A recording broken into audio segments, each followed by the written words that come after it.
Hi, I'm Hannah Batty, calf enthusiast and farm vet, and today in the next of our calf health series we're going to be talking about hygiene. Where better place to do it than the calf kitchen. So heading over here, we can see here we've got all the calf feeding equipment, but we've also got the tube that we use for colostrum.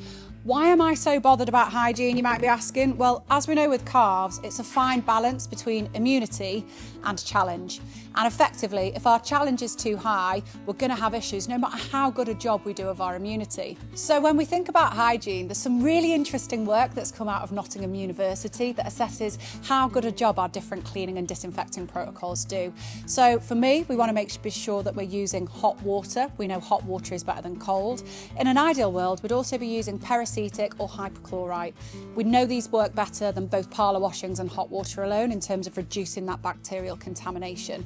So how am I going to be assessing it on farm? Well, the first thing that this farm has done that is really good, we've got all the appropriate kit, we've got hot water, we've got a really nice scrubbing brush, and I know that they're using a protocol that works, which is namely a cold scrub, a hot scrub, then we're going to use our disinfectant, another rinse, and then we're going to leave everything to dry.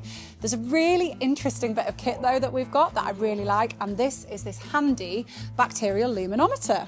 So not only does this give you an amazing countdown, which has everybody on their toes, but it lets us know how good a job we're doing by measuring ATP, which is something that is found on the surface of dirty surfaces.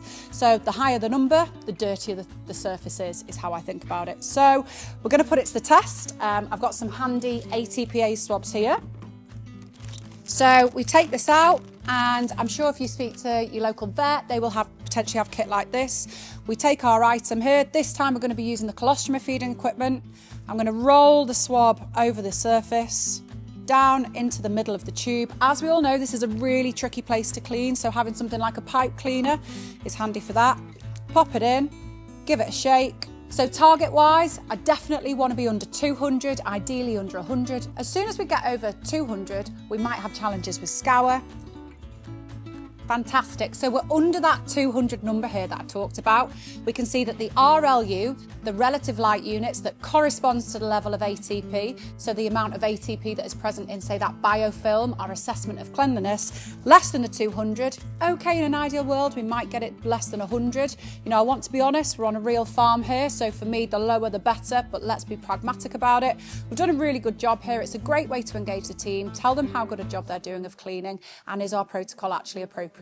So the three key things we can do to make sure that our cleaning protocol is going to be adequate to remove that biofilm and keep our feeding equipment and colostrum feeding equipment clean. First thing, make sure that we give it a cold scrub and remove everything physical. Second, a hot scrub and rinse with an appropriate disinfectant. And thirdly, make sure we leave it out the way where it can't get contaminated.